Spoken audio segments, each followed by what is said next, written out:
बेटियां, महिलाएं, युवतियां कहां महफूज हैं? इसका जवाब शायद किसी के पास न हो। सवाल इसलिए क्योंकि जहां मरीजों की जान बचाई जाती है, वहां भी एक नर्स की इज्जत तार तार की गई है।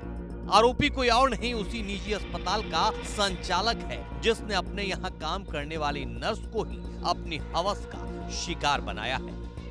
आशंका जताई जा रही है कि रेप से पहले नर्स को नशीला पदार्थ मिलाकर पिलाया गया। जब वो बेसुध हो गई तो उसके साथ घिनौनी वारदात को अंजाम दिया गया। फिलहाल पुलिस ने शिकायत मिलने के बाद एफआईआर दर्ज कर ली है, साथ ही आरोपी को भी गिरफ्तार कर लिया है। बताया जा रहा है कि पीड़िता नर्स पिछले कुछ महीनों से कानपुर के निजी अस्पताल केपीएस में काम कर रही थी। वारदात वाली रात अस्पताल में डायरेक्टर द्वारा दी गई पार्टी में शामिल हुई थी। आरोपी डायरेक्टर ने नर्स को नाइट ड्यूटी के बहाने अस्पताल में रुकने के लिए कहा था। आरोप है कि आधी रात के आसपास डायरेक्टर इश्तियाक ने नर्स को अपने कमरे में बुलाया और जबरदस्ती अंदर खींचकर दरवाजा बंद कर लिया। रात में नर्स को बंधक बनाकर उसके साथ रेप किया। इतना ही नहीं, घटना के बारे में किसी को बताने पर जान से मारने की धमकी भी दी।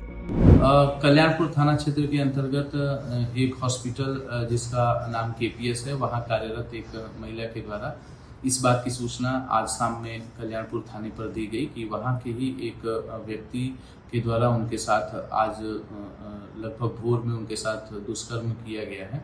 इसकी सूचना जैसे ही थाने को मिली, थाने पर प्रथम सूचना रिपोर्ट दर्ज कर ली गई है और आरोपी व्यक्ति को पुलिस के द्वारा हिरासत में ले लिया गया है। युवती को मेडिकल हेतु अस्पताल भेज दिया गया है। इसमें जो विधिक कार्रवाई है वो पुलिस के द्वारा की जाएगी। पीड़िता का कहना है कि 2.5 महीने पहले जब इसने नौकरी शुरू की थी, अस्पताल का डायरेक्टर इश्तियाक कई बार बदनीयती से अपना शिकार बनाना चाहता था, लेकिन हर बार किसी न किसी वजह से युवती उसकी हरकत और अश्लील इशारों को नजरअंदाज करती रही। लेकिन रविवार की रात जब अस्पताल में सो रही थी, तभी डायरेक्टर ने मुंह बंद कर इसे दबोच लिया और एक कमरे में ले जाकर उसके साथ रेप की घटना को अंजाम दिया। आपको याद होगा कि इससे पहले भी कोलकाता कांड की आग पूरे देश में जोर पकड़ चुकी है। एक महिला डॉक्टर के साथ अस्पताल में हैवानियत की हदें पार कर दी गई थी। रेप के बाद महिला डॉक्टर की दर्दनाक हत्या की गई थी, जिसके बाद पूरे देश में मुहिम शुरू हुई। महिला सुरक्षा के बड़े बड़े दावे किए गए, नया कानून बनाने पर जोर दिया गया, लेकिन हैवानियत का सिलसिला थमने का नाम नहीं ले रहा है। कोलकाता से कानपुर तक बेटियां हैवानों का शिकार हो रही हैं।